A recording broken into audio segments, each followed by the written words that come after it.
இங்கே இருக்க வீடு எல்லாம் அப்படியே இருக்கு, எந்த மாற்றமும் இல்லை. இந்த வீட்டில எல்லாம் இப்போ யார் இருக்காவளோ தெரியல. நம்மளை மாதிரி எத்தனை பேர் இந்த ஊரை விட்டு போயிருப்பாங்க. இந்த ஊரையெல்லாம் விட்டுட்டு போகணும்னு தோணுதில்ல, அதே பெரிய விஷயம்தான். எல்லாரும் போகணும்னு இருந்தால் போய் தான் ஆகணும்.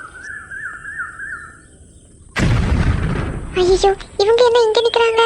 இவங்க தான் இந்த ஊரை விட்டு போயிட்டாங்க, இனிமேல் வரமாட்டாங்கலாம் நினச்சிட்டு இருக்கேன். என்ன இப்படி கண்ணு முன்னாடி வந்து நிற்கிறாங்களே? இப்போ இவங்க கிட்ட பேசணுமா வேண்டாமான்னு தெரியல. என்னதான் இவ்வளோ பிரச்சனை நடந்தாலும் நான் கல்யாணமாகி இந்த ஊருக்கு வந்த போதுலேன்னு எனக்கு இவங்கள தெரியும். பேசாம போறதும் நல்லா இல்லை. என்ன பண்றதுன்னு தெரியலையே, எனக்கு நெஞ்செல்லாம் படப்படான்னு வருது. நல்லா இருக்கீங்களா? இன்னும் எங்க மேல கோவமா தான் இருக்கீங்களோ? நான் கேட்டதுக்கு எதுவுமே சொல்லாம நிக்கீங்க. சுமதி, நில்லுங்க. என்ன வேணும் உங்களுக்கு? எப்போ வந்தீங்க ஊர்ல இருந்து?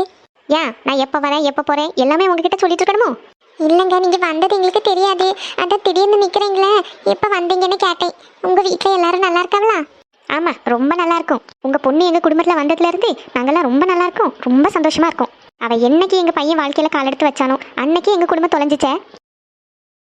இன்னும் நீங்க அந்த கோவத்திலே தான் இருக்கீங்களா? அந்த விஷயம் நடந்து எவ்வளவு வருஷம் ஆச்சு, இன்னும் நீங்க அதை மனசுலயே வச்சுட்டு இருக்கீங்க போல இருக்கு. ஆமா, அதெல்லாம் மறக்கக்கூடிய விஷயமா? என் பையனோட வாழ்க்கையே போச்சே. எங்களால எல்லாத்தையும் ஈஸியா மறந்துட்டு போக முடியாது, உங்களால முடியலாம். அதனால தானே இப்போ உங்க பொண்ணுக்கு கல்யாணம் பண்ணி வைக்க போறீங்க. உங்களுக்கு எப்படி தெரியும்? நான் இந்த ஊருக்குள்ள வந்த அன்னைக்கே தெரிஞ்சுக்கிட்டேன். உங்க பொண்ணுக்கு ஏதோ பெரிய இடத்துல மாப்பிள்ளை பார்த்துட்டு இருக்காங்களாமே. அடுத்தது அந்த பையனையும் அந்த பையனோட குடும்பத்தையும் எப்படி அழைக்கலான்னு பிளான் பண்ணிட்டு இருக்கீங்களோ? எதுக்கு இப்படி எல்லாம் பேசுறீங்க? நடந்தது நடந்து போச்சு. எங்க பொண்ணோட வாழ்க்கை இது. தயவு செஞ்சு எந்த பிரச்சனையும் பண்ணிடாதீங்க. அன்னைக்கு அப்படி நடந்ததுக்கும் என் பொண்ணுக்கும் எந்த சம்பந்தமும் கிடையாது. உங்க பையனுக்கு அப்படி ஆனதுக்கு அவ என்ன பண்ணுவா? அவளுக்கு இதுல எந்த பங்கும் கிடையாது. என் பொண்ணுக்கு கல்யாணம் நிச்சயம் பண்ணி ஒரு 2 மாசம் தான் ஆகுது. அதுக்கு முன்னாடி வரைக்கும் நான் கல்யாணம் பண்ண மாட்டேன், கல்யாணம் பண்ண மாட்டேன், என் மனசுல எப்பவுமே வரும்னு மட்டும்தான் அப்படிதான் பேசிட்டு இருந்தா. ரொம்ப கஷ்டப்பட்டு அவன் மனசை மாத்தி இப்ப நாங்க கல்யாணம் பண்ணி வைக்க போறோம். உங்களை கையெடுத்து கும்பிடுறோம். தயவு செஞ்சு இந்த விஷயம் பத்தி யாருக்கிட்டையும் பேசாதீங்க. உங்களுக்கும் ஒரு பொண்ணு இருக்குதானே? உங்க பொண்ணு மேல அநியாயமா யாராவது இப்படி பழி போட்டாங்கன்னா உங்களால தாங்க முடியுமா? அடைச்சி கையை கீழே இருக்கு. என் பொண்ணையும் உன் பொண்ணையும் சேர்த்து வச்சு பேசுறியா? கல்யாணம் நிச்சயம் பண்றதுக்கு உன் பொண்ணோட ஜாதகத்தை எடுத்துட்டு போனப்பவே அவங்க சொன்னாங்க, இந்த பொண்ணோட ஜாதகத்துக்கு கல்யாணம் மாப்பிள்ளை குழந்தை குட்டின்னு எதுவுமே இல்லை, இந்த பொண்ணை கல்யாணம் பண்ற எவனும் உயிரோட இருக்க மாட்டான்னு அன்னைக்கு அவங்க அடிச்சு சொன்னாங்க. நீங்க எல்லாரும் சேர்ந்துதான் பேசி அப்படியெல்லாம் ஒன்றும் கிடையாதுன்னு எங்க மனசை மாத்தி கல்யாணம் நிச்சயம் வரைக்கும் போச்சு. நிச்சயதார்த்தம் முடிஞ்சதோடு என்ன நடந்துச்சு? ஜோசியக்காரன் சொன்ன மாதிரியே என் பையனுக்கு நடந்துச்சுல. இன்னுமா உங்களுக்கு நம்பிக்கை வரல? உங்க பையனோட இழப்பு எங்க எல்லாருக்கும் வருத்தத்தை தான் தந்துச்சு. வருண் எங்க வீட்டிலேயே வளர்ந்த பையன். என் 2 பொண்ணுங்க எனக்கு எப்படியோ அப்படிதான் வருண் என் கூட நின்னான். அவனை நான் எப்படி பார்த்துக்கிட்டு எப்படியெல்லாம் வளர்த்தேன்னு உங்களுக்கும் நல்லா தெரியும். ஆமா, கஷ்டப்பட்டு என் பையனை பெற்று வளர்த்து உங்க கையில கொடுத்து நானே என் பையனை என் கையால கொண்டுட்டேன். பெரிய பெரிய வார்த்தையெல்லாம் பேசாதீங்க. எங்க தப்பு தான். ஜாதகம் பொறுத்து என்னன்னு தெரிஞ்சதோடி எங்க பொண்ணு மனசை நாங்க மாத்தி இருக்கணும். ஆனா வருணும் தானே எங்க கூட நின்னான். அவனும் தானே நான் இவ்வளவுதான் கல்யாணம் பண்ணிப்பேன்னு சொல்லி சொன்னான்.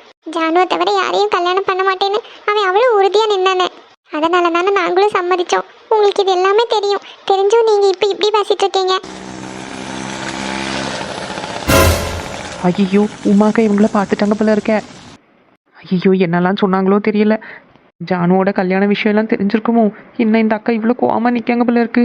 சரி, எப்படியாவது இவங்க 2 பேரும் பேசுறத நிப்பாட்டிட வேண்டியதான். உமாக்கா, வா சின்ன பொண்ணே. உமாக்கா, இங்கே என்ன பண்ணிட்டு இருக்கீங்க? அது நான் இவங்க கிட்ட பேசிட்டு. வாங்க, நம்ம வீட்டுக்கு போவோம். கூட்டிட்டு போய் இனி ஒரு பையனோட வாழ்க்கையை அழைச்சி அந்த பையனையும் கொண்டுடுங்க.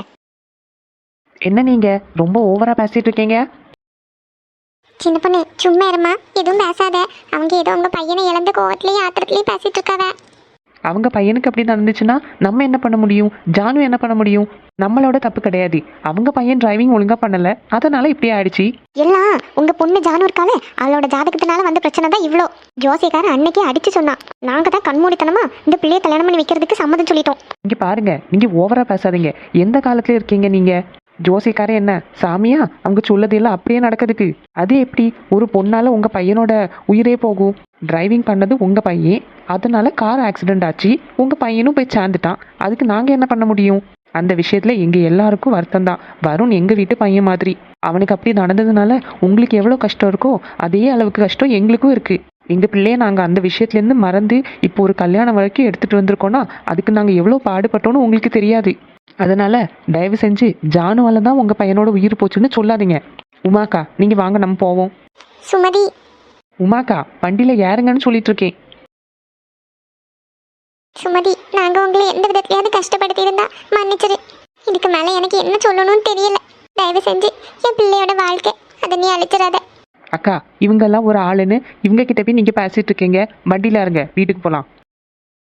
போங்க போங்க, எந்த பையனுக்கு கல்யாணம் நிச்சயம் பண்ணியிருக்கீங்கன்னு நானும் பார்க்குறேன். போ போ. அவங்க ஒன்றும் உங்களை மாதிரி கிடையாது. உங்களால என்ன பண்ண முடியுமோ பண்ணிக்கோங்க. எங்க பிள்ளைங்க எப்படி கல்யாணம் பண்ணி வைக்கணும்னு எங்களுக்கு தெரியும். கிளம்பு கிளம்பு. சீ, எந்த நேரத்தில் வெளியே வந்தனோ இவை இதுக்குள்ள போக வேண்டியதா இருக்கு. உமாக்கா ஒரு நல்ல விஷயமே வெளியே போயிட்டு இருந்தேன். இதுங்க மூஞ்சில எல்லாம் முழிக்க வேண்டியதா போச்சு. போற விஷயம் எங்க உருப்பிடுமோ. சும்மா இரு சின்ன பொண்ணு, ஏற்கனவே அவ கோவத்துல இருக்கா. சீ. ஓரமா போங்க. அடுத்தவங்க உயிரை எடுக்கிறவங்களுக்கு என்ன மாதிரி வாழ்வு வருது? கடவுளை இருக்காரா இல்லையான்னு கூட தெரியல. இந்த மாதிரி ஆட்களுக்கு தான் வாழ்வு. என் பையன் எல்லாம் என்ன தப்பு பண்ணா அவனுக்கு இப்படி வந்திருக்கு?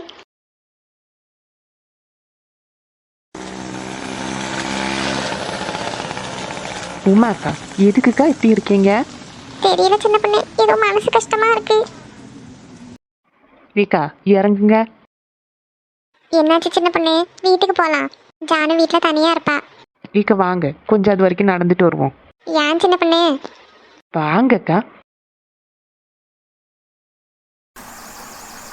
ரீகா வாங்க, இதுல கொஞ்ச நேரம் இருப்போம். வீட்டுக்கு போகலாம் சின்ன பொண்ணு. எனக்கு ஏன் ஜானு நினைப்பாவே இருக்கு.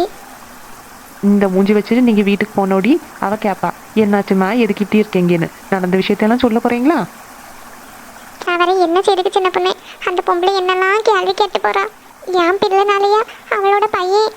சரிக்கா நீங்க அதை பத்தி விடுங்க. அவங்கள பத்தி தான் நமக்கு தெரியும்ல. அதுல வச்சு நீங்க தானே சொன்னீங்க அவங்க பையன் அவங்கள விட்டு போன அந்த ஒரு வருத்தத்துல தான் அவங்க அப்படி பேசிட்டு இருக்காவ. மற்றபடி ஒன்றும் கிடையாது. சின்ன பொண்ணு, ஜானு கல்யாணத்தை எதுவும் நிப்பாட்டிடுவாங்களோ? என்னக்கா நீங்க லூஸ் மாதிரி பேசிட்டு இருக்கீங்க? அது எப்படி யாரோ ஒருத்தங்க வந்து நம்ம பிள்ளை கல்யாணத்தை நிப்பாட்ட முடியும்? மாப்பிள்ளை வீட்டுக்காரங்களுக்கு அந்த அளவுக்கு விவரம் இல்லையா என்ன? அவங்கெல்லாம் ரொம்ப பெரியவடங்கக்கா. இவங்க நினைச்ச உடனே அவங்கள பார்த்து பேசி அவங்க வீட்டுக்கு வரப்போற மருமவங்களை பத்தி தப்பாலாம் பேசிட முடியாது. நம்ம ஜானுவ அதிர்ஷ்டக்கட்டவான்னு சொல்லிட்டு போனாவெல்லாம் அவ எவ்வளவு அதிர்ஷ்டசாலி தெரியுமா? இப்படி ஒரு நல்ல குடும்பம், பெரிய குடும்பம், நல்ல மாப்பிள்ளை அவளுக்கு கிடைச்சிருக்கு. அப்ப அவ எவ்வளவு பெரிய அதிர்ஷ்டசாலி. நம்ம பிள்ளை ஜாதகம் பிரச்சனை இருக்குன்னு அவங்க கல்யாணத்தையே வேண்டான்னு வைக்கிறதுக்கு இது பண்ணாங்க. இவங்கள பாருங்க, ஜாதகம் கூட பார்க்காம கல்யாணம் பண்ணி வைக்க போறாங்க அவங்க பையனுக்கு. அப்படியே வருணுக்கு எதுவும் ஆகாம கல்யாணம் பண்ணி போனதுக்கு அப்புறம் ஏதாச்சும் ஒன்று ஆச்சுன்னா நம்ம பிள்ளைய அவங்க இருக்க விட்டுருப்பாவளா? அந்த பையன் வருணுக்கு சின்னதா ஒரு அடிபட்டா கூட உன்னாலதான்னு சொல்லி வாழ்க்கை பூரா அந்த பிள்ளைய கஷ்டப்படுத்திருப்பாவ. இப்படி நடந்ததும் நல்லதுக்கு தானே வச்சுக்கோங்க.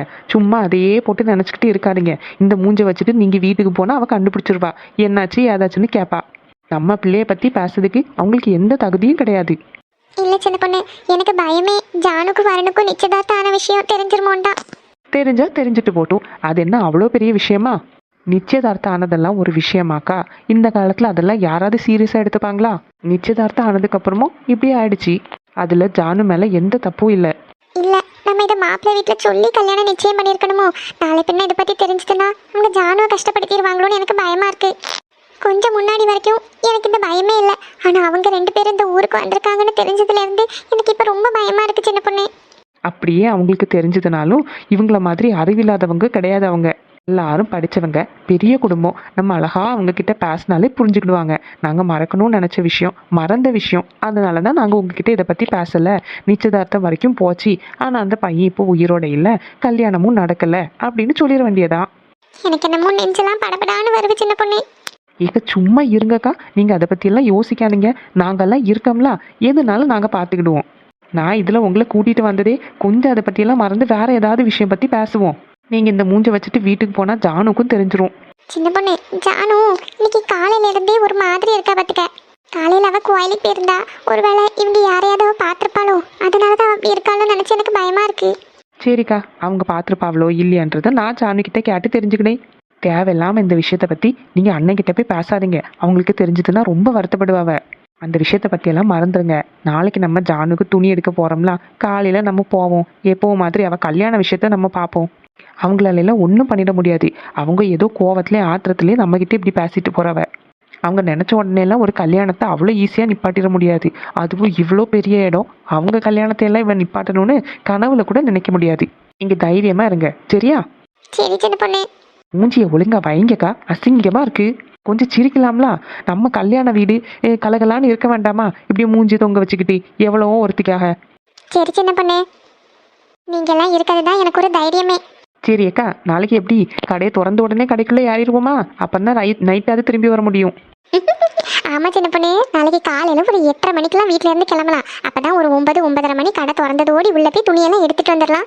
சரிக்கா, அப்போ நான் காலையில் ஒரு 8:30 மணிக்கெல்லாம் வண்டி எடுத்துகிட்டு வந்திருக்கேன், நீங்கள் ரெடியாக நின்னுங்க. சரி சின்ன பொண்ணு, நான் போயிட்டு சாந்தியும் செல்வியும் கூப்பிடணும். அவங்களையும் கூப்பிட்டு போனோம்ல.